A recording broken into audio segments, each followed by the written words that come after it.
guys, Assalamu alaikum. எல்லாரும் எப்படி இருக்கீங்க? நாங்களும் ரொம்ப நல்லா இருக்கோம் அல்ஹம்துலில்லாஹ். இது வந்து ஒரு வீக் டேஸ் vlog தான். என் பொண்ணுக்கு 3 வயசு ஆயிட்டதுனால நம்ம காது குத்திடுவோம் அப்படின்னு சொல்லிட்டு ஒரு பிளான் பண்ணி லாஸ்ட் வீக் நாங்கள் போனோம். அப்போ வந்து வீக்கெண்டில் போனதுனால வீக்கெண்டில் நாங்கள் குத்த மாட்டோம், ஓவராக க்ரௌடாக இருக்கிறதுனால வீக் டேஸில் தான் குத்துவோம் அப்படின்ட்டு சொல்லிட்டாங்க. ஸோ தேர்ஸ்டே அன்னைக்கு என் ஹஸ்பண்ட் ஆஃபீஸுக்கு போயிட்டு பெர்மிஷன் கேட்டுட்டு அதுக்கப்புறம் வந்தாங்க. அவங்க ஆஃபீஸ்லேருந்து டைரெக்டாக எங்களோட மெட்ரோ ஸ்டேஷன் வந்துட்டாங்க. நானும் வீட்லேருந்து கிளம்பி ஸ்டேஷன் போயிட்டு அப்புறம் எல்லாரும் சேர்ந்து கராமாக்கு போயிட்டோம். நாங்கள் அங்கே போய் கொஞ்சம் நேரத்தில் எங்கள் டேடியுமே எங்கள் கூட வந்து ஜாயின் பண்ணிக்கிட்டாங்க. எங்களுக்கு அவங்க வந்ததே ஒரு பெரிய சர்ப்ரைஸாக இருந்துச்சு. நான் கொஞ்சம் நர்வஸாக தான் இருந்துட்டு இருந்தேன். நான் எல்லாருக்குமே இருக்கிற அந்த பயம் தானே, நம்ம பொண்ணுக்கு காது குத்த போகிறோம், அவங்க எப்படி வழியில் அழுவாங்களோ, எப்படி அதை நம்ம எப்படி பார்க்கறது அப்படின்னு சொல்லிட்டு கொஞ்சம் நர்வஸாகவே தான் இருந்துட்டு இருந்தேன். கொஞ்சம் இல்லை, ரொம்பவே நர்வஸாக தான் இருந்துட்டு இருந்தேன். மார்க்கர் வச்சு மார்க் பண்ணுறதுக்கே என் பொண்ணு அவ்வளோ அழுதுட்டு இருந்தா. அதை பார்க்கும்போது எனக்கு இன்னும் கொஞ்சம் பயமாயிடுச்சு. சென்டரில் பியர்ஸ் பண்ணாமல் கொஞ்சம் கீழே இறக்கி பியர்ஸ் பண்ணிட்டோம்னா அப்புறம் குழந்தைங்க காது சீக்கிரமாக இழுத்துட்டு வந்துடும்னு சொல்லுவாங்க. ஸோ அதை நினச்சி நான் கொஞ்சம் டென்ஷனாக தான் இருந்தேன். கரெக்டாக மார்க் பண்ணணும், கரெக்டாக பியர்ஸ் பண்ணணும்னு சொல்லிட்டு.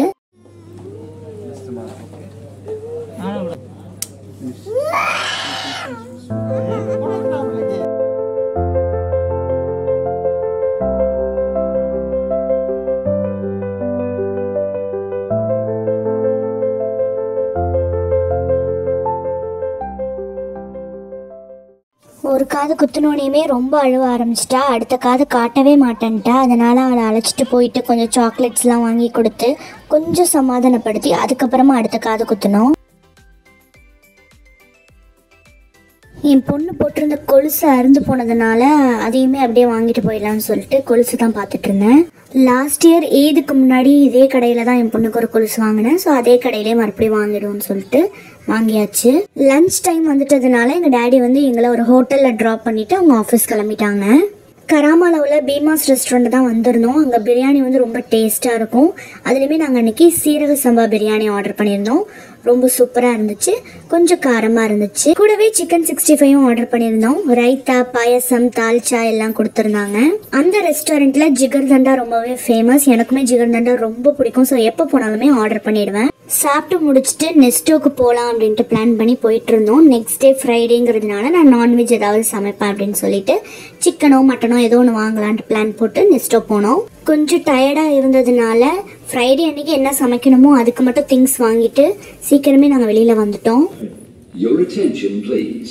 The train to Center Point will arrive at platform 1.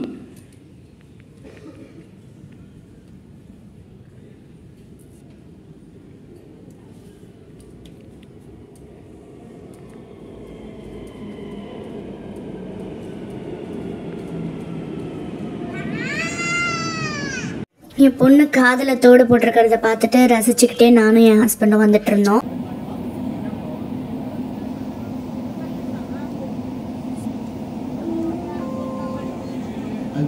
Winter இப்போதான் இங்கே ஸ்லோவாக ஸ்டார்ட் ஆகுது. பட் பகல்லலாம் நல்லாவே வெயில் அடிக்குது. எவ்வளோ வெளிச்சமாக இருக்குது பாருங்கள். ட்ரெயின்குள்ளே அப்படியே லைட்டு போட்ட மாதிரி அவ்வளோ பளிச்சுன்னு சுளிர்னு வெயில்.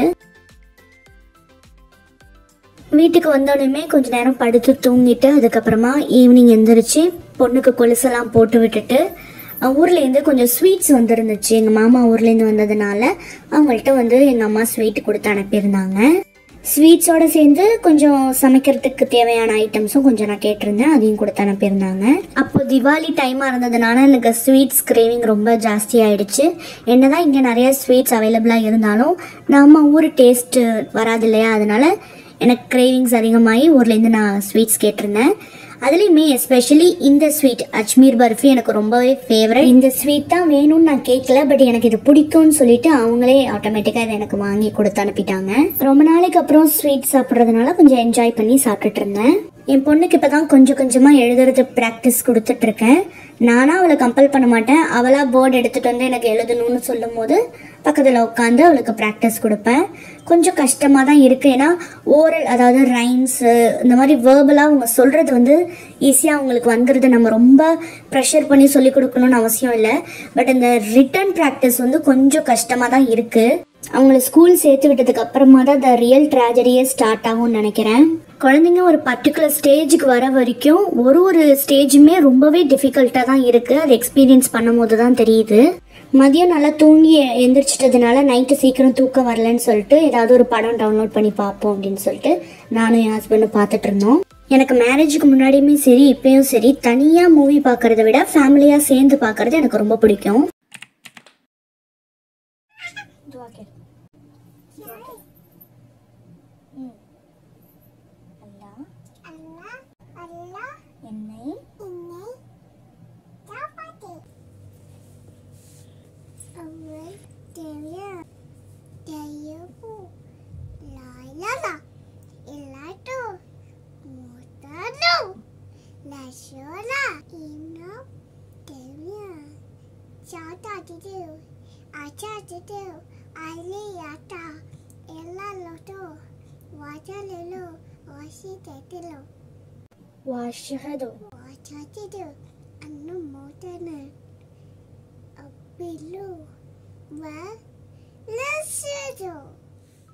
என் ஹஸ்பண்ட்க்கு வந்து அன்றைக்கி ஓவர் டைம் இருந்ததுனால அவங்க லஞ்சுக்கு வந்து வீட்டுக்கு வரல. எப்போவுமே ஃப்ரைடே வந்துடுவாங்க, பட் அன்றைக்கி வரல.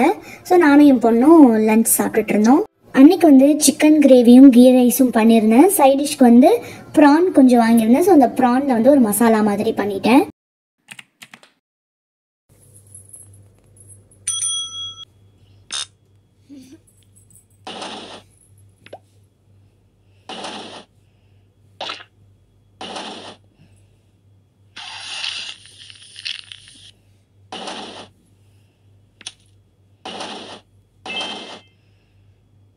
யாரெல்லாம் சின்ன வயசில் இந்த கேம் விளையாண்டுருக்கீங்கன்னு சொல்லிட்டு எனக்கு மறக்காமல் கமெண்ட் பண்ணுங்கள்.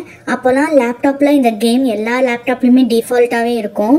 எனக்கு இந்த கேம் ரொம்ப பிடிக்கும். இப்போ சோஷியல் மீடியாவில் ரீசெண்டாக ஒரு வேர்டு வந்து ட்ரெண்டிங்காக இருக்குல்ல, நாஸ்டாலஜிக்னு சொல்லிட்டு. எனக்கு வந்து நாஸ்டாலஜிக் மெமரிஸ்னால் அது கண்டிப்பாக இதுன்னு நான் சொல்லுவேன். அந்த கேக்கை கரெக்டாக பண்ணுறதை விட அது தப்பாக பண்ணுறது தான் எனக்கு ரொம்ப பிடிக்கும். ஏன்னா அது தப்பாக பண்ணிட்டோன்னு சொன்னால் அந்த ஷெஃப் வந்து அந்த கேக்கை டஸ்ட்பினில் போட்டுட்டு ஒரு 4-5 வார்த்தை திட்டிட்டு போவார். அவர்கிட்ட திட்டு வாங்குறது இன்னும் ஜாலியாக இருக்கும். ஸோ நானும் என் சிஸ்டர்ஸ்லாம் வேணும்னே தப்பாக பண்ணி அவர்கிட்ட திட்டு வாங்குவோம். யாரெல்லாம் அதை பண்ணியிருக்கீங்கன்னு கமெண்ட் பண்ணுங்கள்.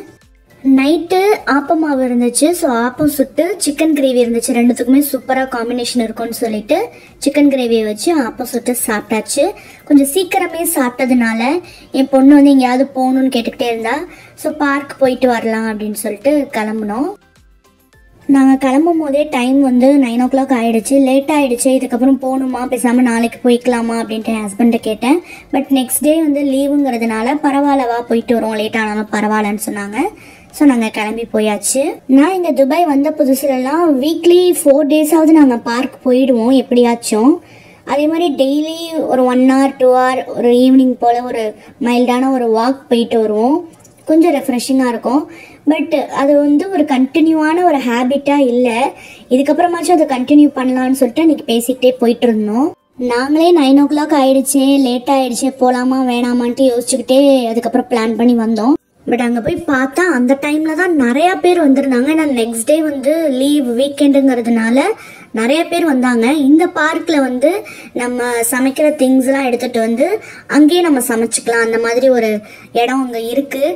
ஸோ நிறைய பேர் வந்து சமைச்சிக்கிட்டு இருந்தாங்க. பார்க்கே வந்து ரொம்ப ஒரு பிஸியாக ஒரு மார்க்கெட் மாதிரி இருந்துச்சு. நான் நிறையா வீடியோஸில் மென்ஷன் பண்ணியிருக்கேன். நான் பார்க்குக்கு போனாலே எனக்கு ப்ளே கிரவுண்டில் குழந்தைங்க விளையாடுறத பார்க்குறத விட அங்கே நிறைய கிராஸ் இருக்கும். அந்த கிராஸில் கொஞ்சம் நேரம் அமைதியாக உட்காந்துருக்கிறது எனக்கு ரொம்ப பிடிக்கும். போய் கொஞ்சம் நேரம் உட்காரலான்ட்டு என் பொண்ணை கூப்பிட்டேன். ஆனால் அவள் வரவே மாட்டேன்ட்டா. நான் கொஞ்சம் நேரம் அங்கே நின்றுட்டு என் ஹஸ்பண்ட் அங்கே நிற்க சொல்லிவிட்டு நான் போய் உட்காந்துட்டேன். ஏதேதோ பேசிக்கிட்டே ரொம்ப நேரம் அப்படியே உட்காந்துட்டோம். டைம் வந்து 11:30 ஆகிடுச்சு. வீக் டேஸில் 11 o'clockலாம் பார்க் க்ளோஸ் பண்ணிவிடுவாங்க. வீக்கெண்டில் 11:30க்குலாம் க்ளோஸ் பண்ணிவிடுவாங்க. 11:30 ஆனோன்னா பார்க்கில் லைட்ஸ்லாம் ஆஃப் பண்ண ஆரம்பிச்சிட்டாங்க. அது ஆஃப் பண்ணோன்னே தான் எங்களுக்கே ஐடியா வந்துச்சு, மணி 11:30 ஆகிடுச்சு, பார்க்கு க்ளோஸ் பண்ண போகிறாங்கன்ட்டு. பார்க் க்ளோஸ் பண்ணுற வரைக்கும் அங்கே இருந்துட்டு வந்தது அன்றைக்கி தான் ஃபர்ஸ்ட் டைம். அதுவுமே ரொம்ப ஜாலியாக இருந்துச்சு. நைட் டைம் ரோடு சைடு நடந்து வந்துட்டு இருக்கும் போது வானத்தில் 3 ஸ்டார்ஸ் எல்லாம் பார்த்தோன்னா உடனே ஆட்டோமேட்டிக்காக என் கை வந்து வீடியோ எடுக்க ஆரம்பிச்சிடும். இது வந்து எனக்கு ஒரு டிசீஸ் மாதிரி ஆயிடுச்சு. எனக்கு நார்மலாகவே இந்த பிளானட், ஸ்டார்ஸ், மூன்ஸ் இதெல்லாம் ரொம்ப பிடிக்கும். சண்டே அன்றைக்கி எந்த பிளானுமே இல்லை, வீட்டில் தான் இருந்தோம். டின்னருக்கு மட்டும் வீட்டுக்கு பக்கத்தில் உள்ள ரெஸ்டாரண்ட்டுக்கு சாப்பிட போயிட்டோம். நாங்கள் ஆர்டர் பண்ண காம்போவில் மட்டன் சூப்பும் காம்போவில் வந்துருந்துச்சு. ஸோ மட்டன் சூப்பை மட்டும் பிஃபோராகவே எங்களுக்கு கொண்டு வந்து கொடுத்துட்டாங்க. என் பொண்ணு ஆஸ் யூஷுவல் லெமன் ஸ்குவீஸ் பண்ணி குக்கும்பர் சாப்பிட்டுட்டு இருந்தா. அவளோட ரியாக்ஷன் வந்து எப்படி இருக்கு பாருங்க. நாங்கள் அன்னைக்கு மிக்ஸ்டு தந்தூர் தான் ஆர்டர் பண்ணியிருந்தோம். அதில் நிறையா கெபாப், தந்தூர், கிரில் சிக்கன் எல்லா ஃப்ளேவருமே அதில் இருந்துச்சு. கொஞ்சமாக ஃப்ரெஞ்ச் ஃப்ரைஸ் வச்சு கொடுத்துருந்தாங்க. இது கூடவே குப்பூஸும் வந்துடும். அதுக்கு வந்து சைடிஷாக கார்லிக், க்ரீன் சட்னி, ஹம்மூஸ் இதெல்லாம் இருக்கும். எனக்கு ஹம்மூஸ் ரொம்பவே பிடிக்கும். ஸோ சாப்பிட்டு முடிச்சுட்டு திருப்தியாக வெளியில் வந்தாச்சு. எப்போல்லாம் கொஞ்சம் ஹெவியாக சாப்பிட்டாலுமே ஒரு சின்ன வாக் போயிட்டு தான் வீட்டுக்கு போவோம். நாங்கள் இருக்கிற ஏரியாவில் ரோட்லாம் ரொம்ப அமைதியாக இருக்கும். கார், பைக்லாம் அதிகமாக வராது. ஸோ நாங்கள் அங்கேயே ஒரு ரவுண்ட் அப்படியே வாக் போயிட்டு வீட்டுக்கு வந்துட்டோம். ஸோ அந்த வீக் ஃபுல்லாகவுமே நாங்கள் இந்த மாதிரி ரொம்ப ஜாலியாக பிஸியாக தான் நாங்கள் இருந்தோம். இதே மாதிரி கண்டினியூஸாக நிறையா vlog போடுறதுக்கு உங்களோட சப்போர்ட் எனக்கு கண்டிப்பாக தேவை. நம்ம சேனலை சப்ஸ்கிரைப் பண்ணி பெல் ஐக்கானை கிளிக் பண்ணி வச்சுக்கோங்க. ஸோ தட் உங்களால் கண்டினியூவாக என்னோட வீடியோஸ் அண்ட் vlogsஸை பார்க்க முடியும். நெக்ஸ்ட் இதே மாதிரி ஒரு அல்டிமேட் vlogோட உங்களை வந்து மீட் பண்ணுறேன். Until then, bye-bye.